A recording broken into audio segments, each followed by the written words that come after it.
Hello, and welcome to the Soul Elevation Podcast, guiding your ascension to new heights. I'm your host, Kara Goodwin, and I'm excited to be here with you today on this Good Friday. Sorry, let me change one thing here. Um, I want to talk about the energy that's going on across the planet right now and how it might be impacting you. It's manifesting with different people in different ways, which is to be expected. But first, let's talk about what has been happening. There have been a lot of flares this week, not the big like X flares, a lot of moderate flares, but more than that, there's been geomagnetic activity. The KP index has been very, very active. And a lot of people are noticing different physical manifestations as a result of this. So let's just step back for a minute and talk about why these things matter, why they affect us. And so when we think about the fact that everything is energy, we are energy. The sun is emitting energy. The planet is energy. We have when we have solar flares, we have the sun emitting concentrated, intense energies. And the sun, of course, is much bigger than the earth and it rotates. And so sometimes those flares that it sends off, those intense, concentrated energy bursts, sometimes they're directed toward our planet and sometimes they're not. Sometimes we have the sun emits big concentrated energy and it doesn't directly come and ripple right to Earth. But we are receiving solar activity. We have this magnetic shield around the planet, this electromagnetic field.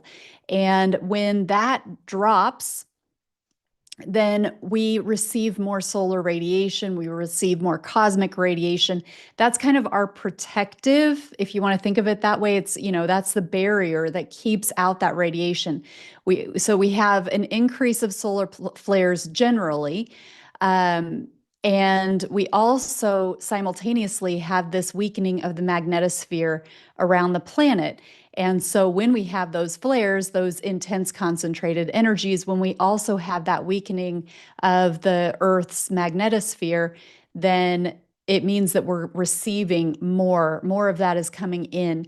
And then we are energy beings. So it seems like we're solid. It seems that we have density. We can touch each other. We can touch, everything solid. We may not consider it as energy, but everything is energy. Einstein's theory of relativity, E equals mc squared. That is that energy and matter, they're equal. So we may feel that we are not energy, that we are solid matter, but everything that appears solid is energy. So it's just a concentrated, slowed down form of energy.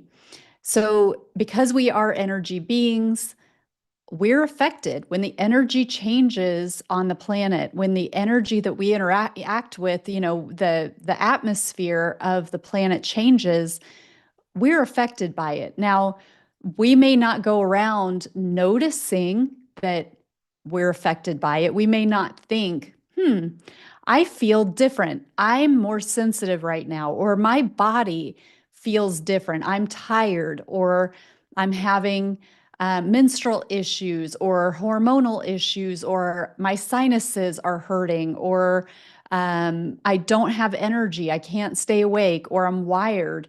We may have all of these things and they feel very personal to us. We may feel that we're coming down with something or that we're having some sort of medical issue or an emotional issue. We might feel triggered, more easily triggered, and that can feel very personal. We may not, a lot of people are not going to immediately think, I wonder if something in the energy, in the atmosphere is helping me to feel this way, or is causing some sort of trigger within me that is creating these symptoms. And then that's how I'm feeling this change.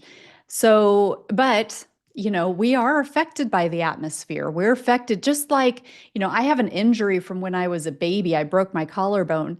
And especially in my growing years, like in adolescence and pre-adolescence, when my body was growing a lot and it would start in it would almost rain. It wasn't raining yet, but the moisture in the air would make my collarbone feel really sore. And I didn't know that there was a correlation. I would just say to my mom, like, "Oh, my shoulder hurts, my collarbone hurts. It's so strange." And she would say, "You always say this before it rains." And I didn't notice that it was like, and I think older people, can sympathize with that too, where their hips or their knees, their joints might hurt more when there's more moisture in the air. They can feel it in their bodies. So that's one example of how there's an atmospheric change. And even though our bodies, we consider it physical, but it's responding to that energetic change because, of course, like it's not we don't physically see that there is more moisture in the air. Um, and that's happening at subtler and subtler levels as well. So, beyond just like the air is heavier, there's more moisture in the air and it's affecting your joints. Like this solar activity is triggering responses within our body because the energy within our body responds to it. And it's trying to stabilize itself, and that can cause symptoms. So some of the things that I have noticed in my world, I have had illnesses in my home where multiple people in my family are feeling wiped out, where they're not nappers and they're like can't keep their eyes open during the day, headaches, allergy-like symptoms, and it is allergy season, so it very well also could be allergies, but these are people who typically are not affected by allergies. Um, and I know people who are having hormonal issues, who are having like big changes to their menstrual cycles. There are people who are just, their lives are undergoing a lot of change. They're under a lot of stress. Um, they're noticing that they're in a lot of toxic environments. This is a theme that I am seeing where people are have kind of had enough of the toxicity. Some people just opening their eyes to it where they hadn't even really noticed, and they're just starting like the penny's starting to drop. And for others, they've been well aware of the situation they're in, but they feel that it's becoming intolerable now. Um, so those are all kind of heavy symptoms. There is another side to this where people are experiencing an increase in inspiration, an increase of creativity. They're feeling these ideas come to them. And these are like really, really good ideas. And they're feeling this inspiration. They're feeling, I've heard descriptions of like ideas being delivered to them where they don't even feel that they're creating these ideas, they're receiving them. That's really exciting. I was talking with a friend about this morning, and what's so cool is it's springtime here in North America, in the Northern Hemisphere, I mean to say. And spring is that, right? It's budding. It's the new. It's things coming into creation. And so I love that I'm seeing and I'm experiencing this too, where I'm just feel like I'm getting flooded with ideas of creations, of things that want to be created. Um, and but I love thinking about that in terms of where we are in the cycles of nature and how we've got this reflection, where I live, the trees are starting to bud, the flowers are starting to come up out of the ground, the grass is getting greener. Um, and so it's really interesting to see how that is happening alongside so much creative inspiration coming through. Um, and there was another aspect to it? Oh, just an amplification of psychic skills, not skills, but psychic phenomenon, where and I'm experiencing this as well. Where for those of you, if this is not the first time that you've tuned in, you have heard me talk about like that the time that hypnagogic state is what it's called, but it's between when you're going from wakefulness into sleep. You're not quite asleep yet, but that's a very, very powerful time for me. But it's not like every time I try to fall asleep, that doesn't happen. But it is like in this time that we're in, it's happening like much more than normal.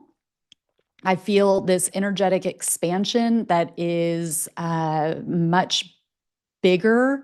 I mean, literally, there are times, especially in that state, where I feel enormous. Like I just, the space that my energy is taking up is huge. And it's as though I'm 1,000 feet tall or something like that.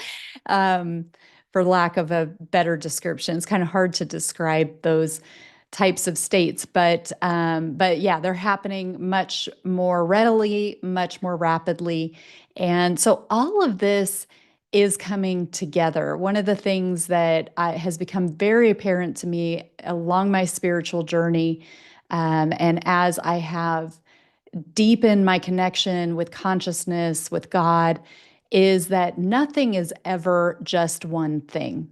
Everything is interrelated. Things are layered. Things are, it is this and it's that. It's never just one thing. So when I see, wow, a lot of people are sick right now, or a lot of people are really tired right now, or a lot of people are like have these amazing creations, this inspiration that I can't wait to see it come to fruition and to see the actual creation, because right now it's just an idea that's being birthed, and that's so exciting too. um, if you're in that state, sometimes we can get impatient and be like, gosh, I wish this was just done already. I wish it was just created. But so try to enjoy and appreciate the cycle, the fullness of the cycle and the phase that you're in right now. So maybe, for example, maybe you are an artist and you want to create a beautiful painting, and you're feeling all this inspiration. You can't quite picture exactly what the finished product is going to be. So that leaves some questions. And maybe you wish you could see the full thing in your mind. But we can have a tendency to jump to the end and kind of only appreciate when something has been born, when something is there, and neglect seeing the beauty of the creative cycle, the creative process. So that time, and I'm talking to myself too. I've just released a book, and it's great to have the book out in the world. But I remember when it was an idea, or when I'd written like 10 pages, or when I'd had my first draft done. And it's kind of like I kept wanting to remember to cherish the process as well, because the whole thing is is a gift. So again, going back to like you're wanting to create this beautiful painting, enjoy the actual process of receiving the inspiration. I mean, where is that coming from? You're having contact with your higher self, with your team, with the consciousness of what wants to be created itself. That in and of itself is such a gift. So enjoy that part. And maybe there are like some details that have come through, and you can tell that not everything has revealed itself yet, or you're in the process of translating the idea that you're getting and putting it onto the canvas. Enjoy being the channel. Maybe you don't consider yourself a channel, but you are channeling this inspiration, allowing it to move through you, and then you are the one physicalizing it in this reality. And again, I'm using like a canvas, a painting as an example, but this goes for anything. It might be um, that you want to make a pie. This is what I was doing before I jumped on here, was making pie crust. And I was trying to enjoy that process because it takes me a while to make pies. I was also talking with a friend today about why is that expression easy as pie? Because I don't think pies are easy to make. They take me a long time. Maybe if you make pies, maybe you've got it down to more of a science than I do. Maybe I just don't do it enough. But I am trying to enjoy the process of, okay, getting those ingredients together, letting it form its own creation, and infusing it with my love, with my vibration, blessing those who will eat it.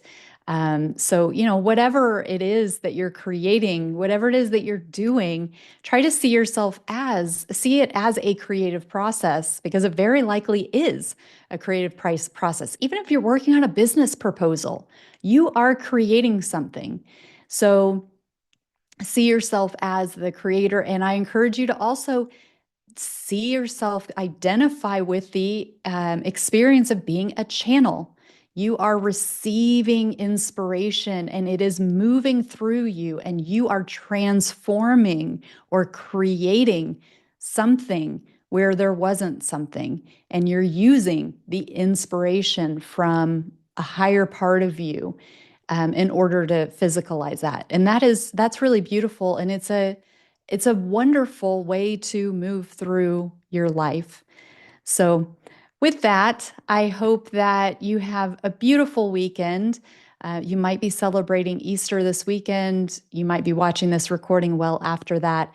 Wherever you are in time and space, I wish you many, many blessings. And I thank you for being with me for this live.